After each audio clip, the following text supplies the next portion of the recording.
I'm Aromar Revi, an ICI fellow from India.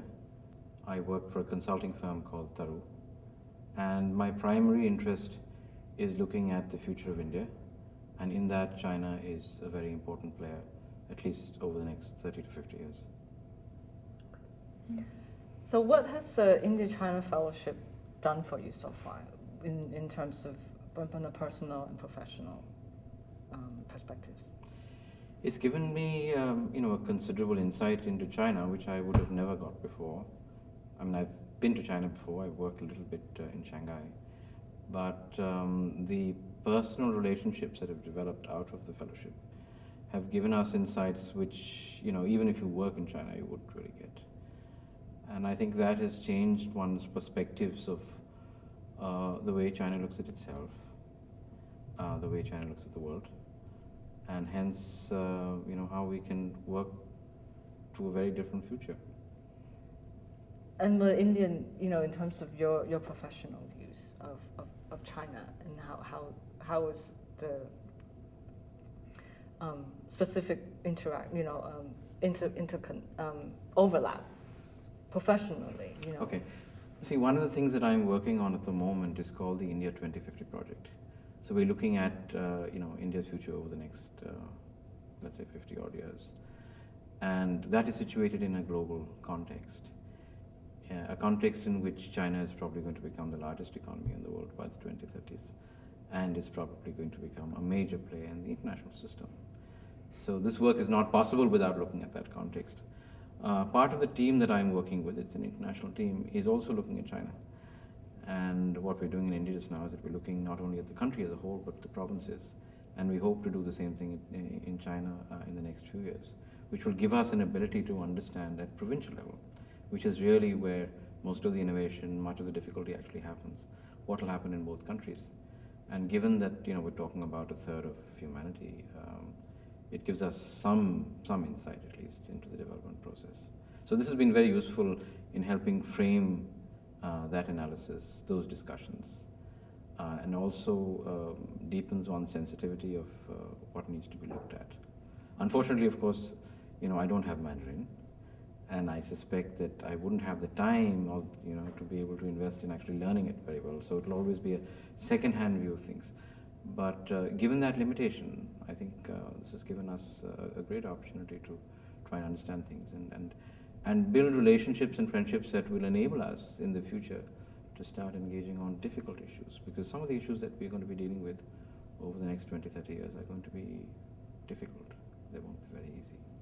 Well, you mentioned frameworks of analysis. Mm-hmm. Do you see any differentiation between from the categories that you set up for yourself? Mm-hmm. To look at this in India. Mm-hmm.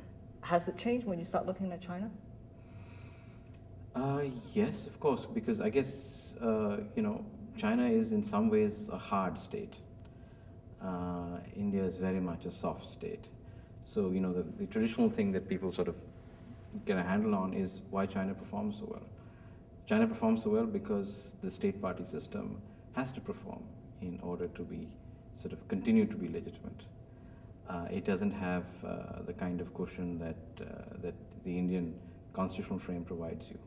It allows a lot of non-performance, and people manage to get away with quite a lot. So, that itself has been an interesting experience, trying to understand what it means to manage that, to understand what guided democracy is like, and also to understand a little bit about the challenges of Chinese history.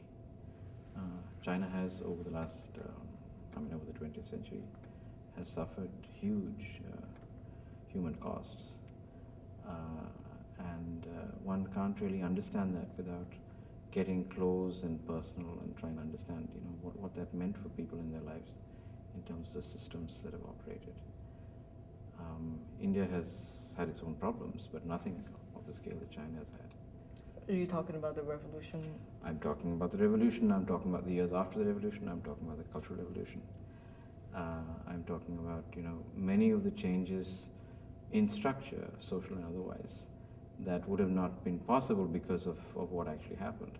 So in some ways, China is probably ahead of India on many things by maybe a decade or two.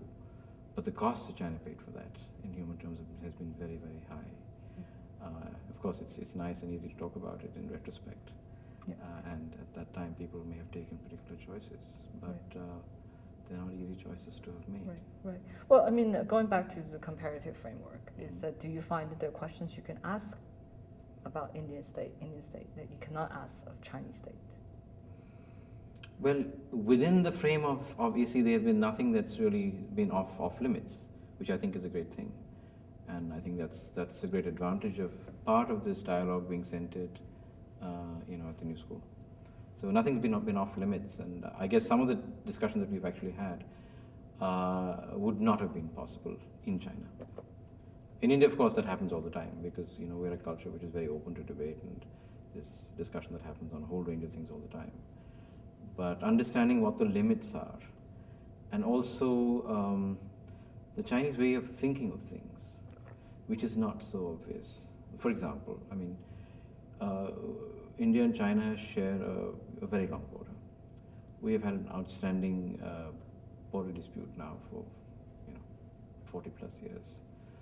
One of the reasons why the dispute actually started up was, I think, because people in India didn't really understand what the Chinese were trying to do at that point of time.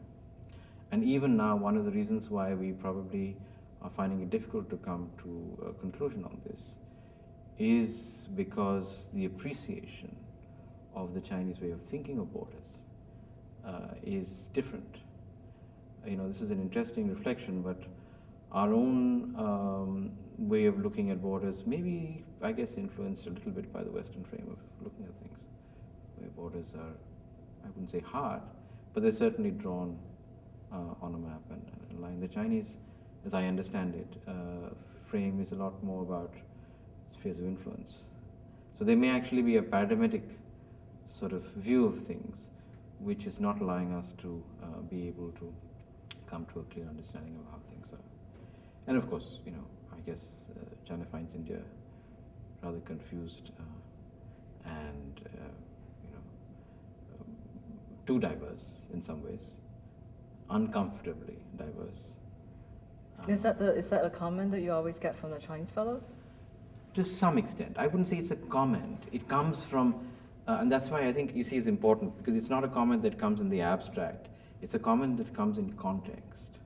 So when you're seeing something together, and we go through the same experience, and people are able to reflect on that.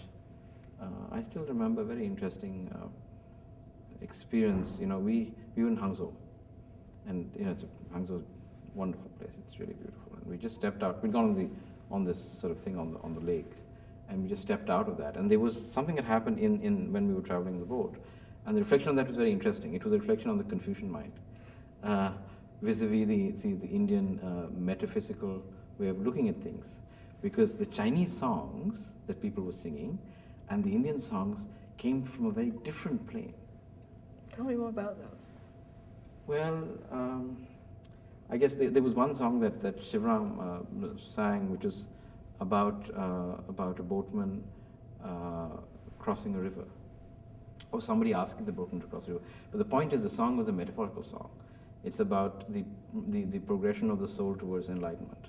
It wasn't a very practical kind of a thing. And the Chinese songs were very practical, had to do with everyday life. So I mean, I'm saying it's small little things like this that give you insights. I mean, this is my Chinese colleagues saying that maybe if the Chinese were less practical, it might have made for a different kind of a China. Well, talk possess the modern China, and then there's the historical, which you also mentioned, history. Yes, And India also has this history, and that also. I mean, what you also mentioned about borders is that you have the British coming in, and then the whole experience of partition is something China has experienced, but in different. Absolutely different. You don't have a foreign power coming in and say, you know what, this is what needs to happen to your country. Yes. So how would you see looking forward in terms of okay, you have the India-China Fellowship for 2 years, you interacted with these fellows. We hope intensely for 3 times. Yeah, and we keep sort of going on that. I think some of that is actually going to keep going for a while. Right. Yeah. And what kind of things would you, in terms of the next steps, what have we, maybe a little bit about what we've accomplished and the little baby steps that we've taken. Yeah. And you mentioned it's very ambitious. Yeah. And what would be the next steps if you're going to again look at step by step, what would be the kinds of things that you'd like to see? That's a difficult question because, I mean, the Indo-China Institute is really a fledgling institution. And, a lot more needs to be invested in actually building those processes and structures. I think things have started up pretty well. I've been part of a lot of different kinds of international dialogue, different kinds of contexts. The big difference here is, first is the huge deficit on both sides. I mean, very few Indians know about China, and very few Chinese know about Indians, even among the intelligentsia. So this is, I think, a very important step to have been taken. The fact that it's partially situated in the new school makes it interesting. For example, I think, some of us in the beginning were a little apprehensive, saying, there's an American university, what would their role be in this process? This is really something that we should be talking to each other about. But in actual fact, that dialogue has happened, but not in a very significant way. I think because the new school hasn't intruded in a significant way in this dialogue. And also, something which again reflects on China, and that is that the Chinese view of the West is very different for the Chinese view of India. So India is still looked at as, whatever it is, a second-rate kind of a power, so to speak. But there's a considerable amount of respect and aspiration to best the United States, if nothing else. So that gives an interesting sort of context to the discussion. And if it were just a bilateral discussion, it may not have happened in the same kind of way. So my hope is that if we are not able to, if we're able to respect each other's positions and enable a free flow of ideas, and ideas about really difficult questions, okay?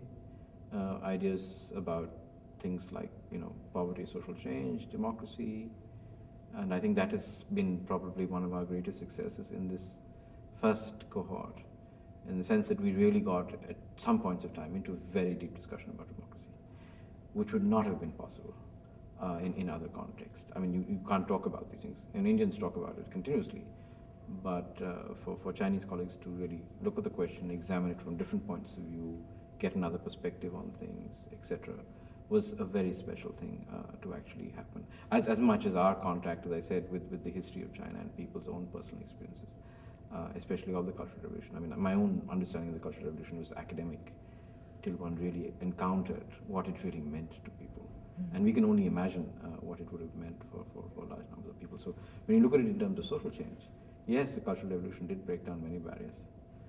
Barriers of patriarchy in some senses, hierarchies within the family. All those things are there. So, if you look at it coldly from the outside, it would seem to have had some impact, but the costs have been quite huge. When going back a little bit about democracy, yeah. Indian talks a lot about democracy, mm-hmm. or there's a system in which they're probably taken for granted. Mm-hmm. And then after you talk to the China colleagues, do you find yourself changing your views about Indian democracy? Not necessarily. So actually, what becomes clear to us is that Indian democracy is a miracle in itself. I mean, the fact that we are democratic after 60 years, in spite of being such a diverse kind of a culture, is an anomaly. It's a historical anomaly, it's a social and political anomaly.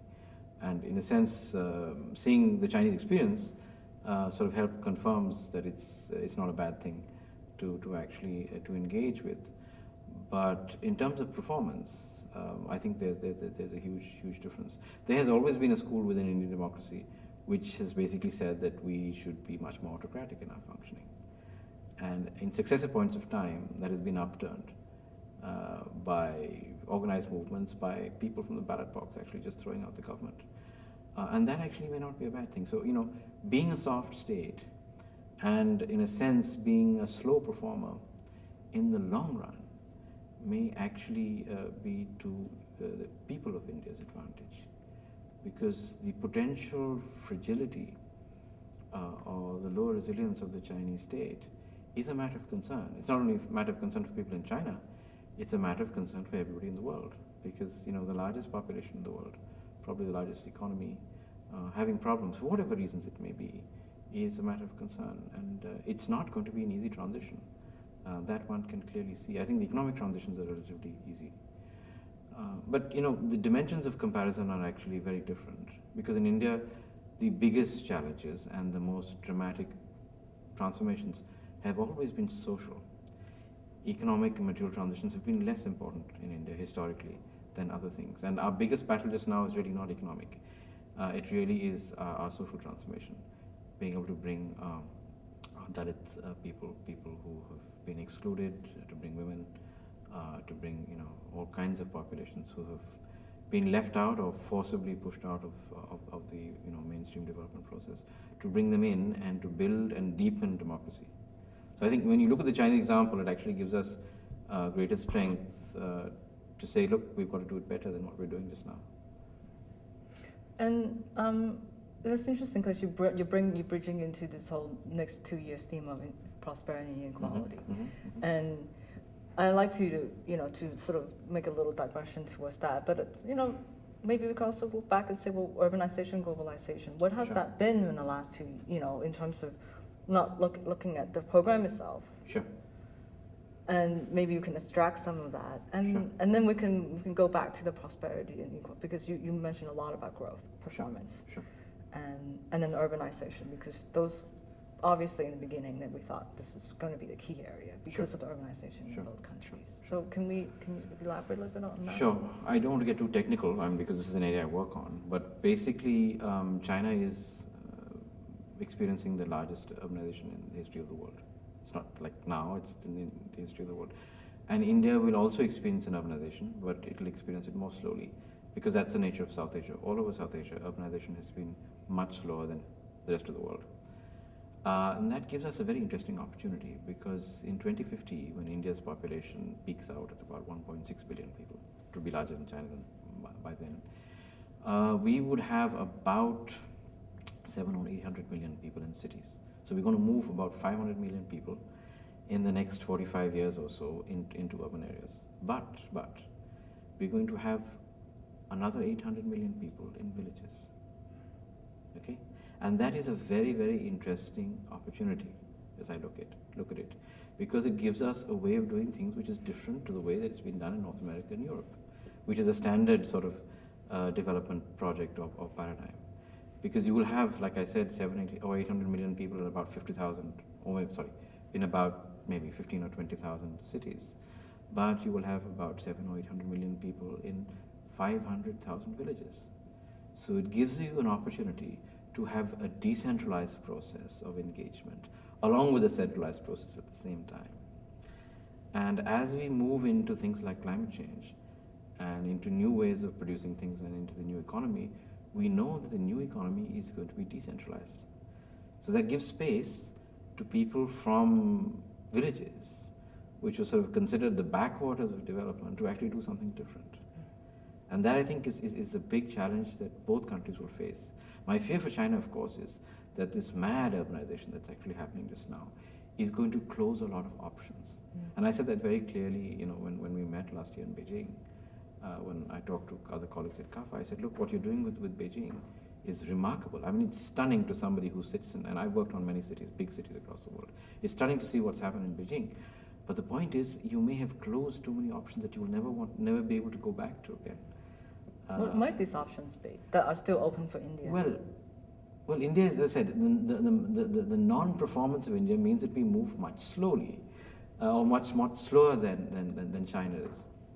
And while that may be seen as being inefficient, it allows you sometimes to keep in touch with cultural, social, and even traditional processes that you may find are very important to you 20 or 30 years from now. Let me give you a counterpoint. One question that we were trying to answer in China that never got answered was, what happens when the young emperors actually become, key, they start entering into the working population in about 15 or 20 years' time?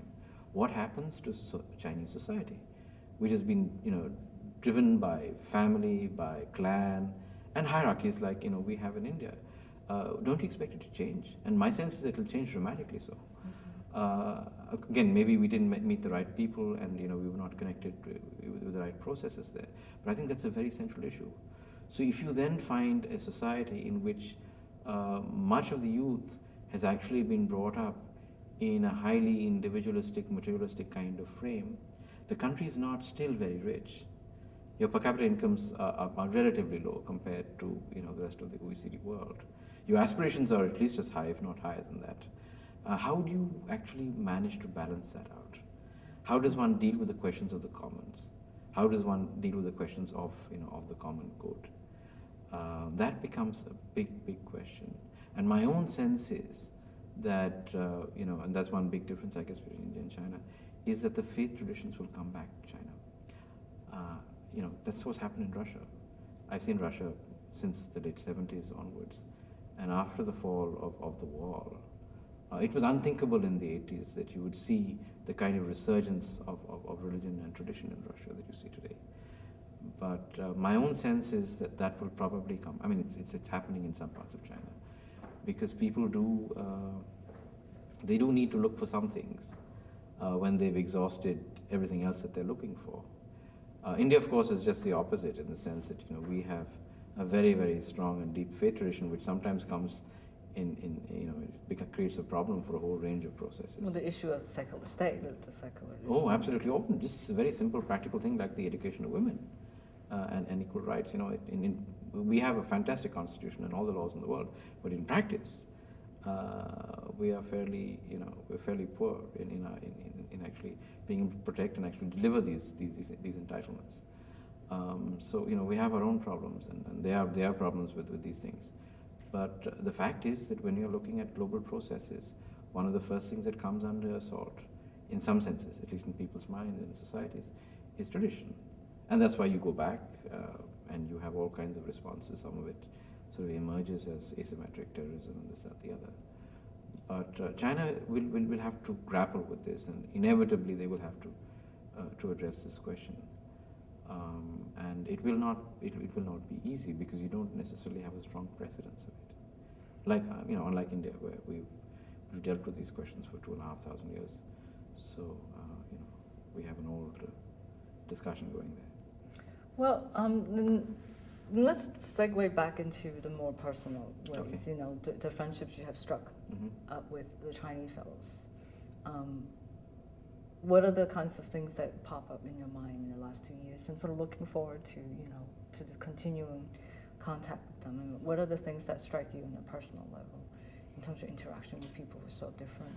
The very simple thing I would say is, I mean, the first impression I would have is a sense of loss of not having more time to be able to spend together. That you have so many conversations that are sort of half started or half finished. And if we had more time, it would have actually been really quite useful, because it's one thing to work intellectually on email and send stuff back and forth and do this and that, the other. But I think the real learning and the interaction has been when we've been sort of traveling together and spending time together and talking about difficult things and interesting things, and having fun and whatever it is. So that's I think been the important sort of very central part of this. And like Bob Kerry said one day when we were talking, he said, look, the really important thing is really these relationships, because you never know. It's like McCain. You never know what may happen 30 years later. What a past conversation or contact may actually bring. Right. Because we will definitely have difficult times. That is for sure, for certain. And we need to have people who can step out of their own sort of contexts, limited nationalism, personal views of particular things, and being able to sort of stretch out and see how things could be dealt with differently. Right. And this, I think, is an interesting way of enabling that. And it's important in some ways that the US is actually in this dialogue, even though I guess the US articulation is somewhat dampened because it's so strong between India and China. Because I think it's really, I mean, if you're looking at the next 30, 40 years, the central engagements are going to be between the EU, US, India, China, Russia, maybe Japan, and a few other countries. And the world is not going to be a very nice place. So you see this trilateral relationship as being essential.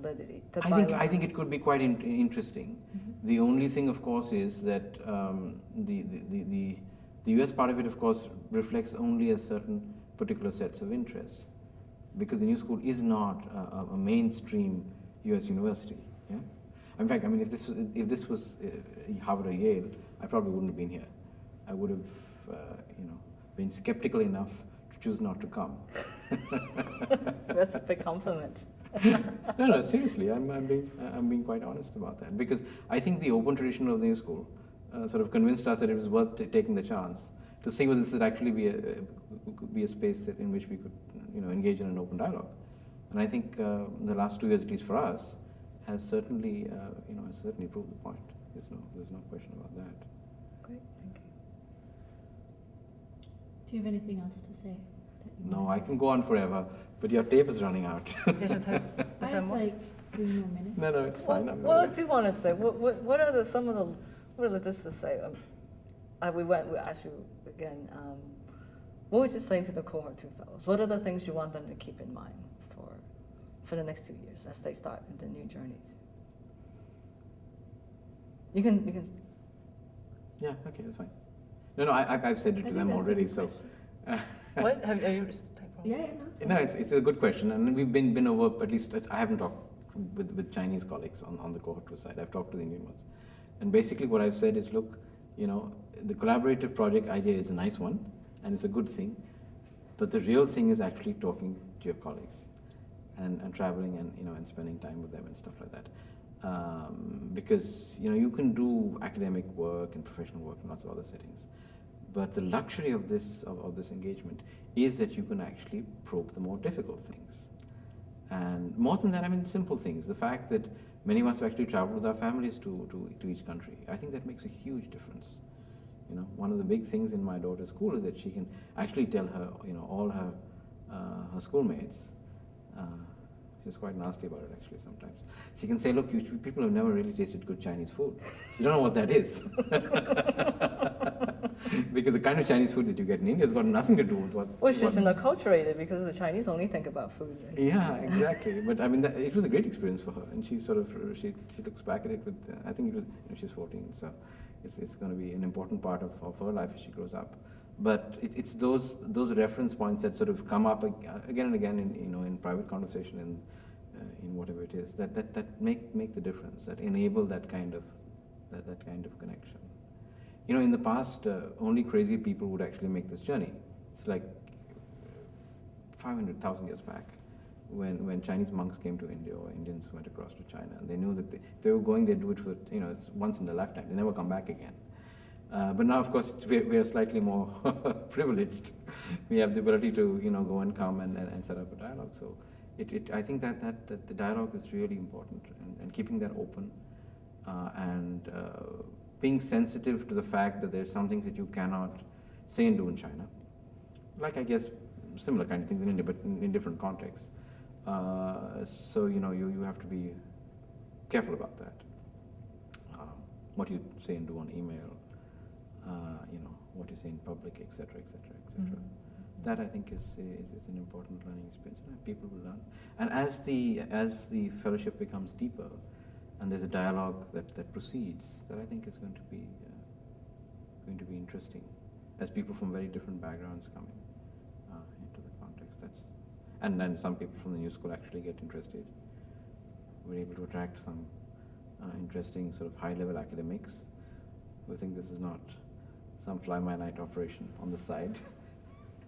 There's something actually serious happening here. Right. That'll be interesting. Yeah, good. Okay, great. Good. We ate up your tape. Yeah.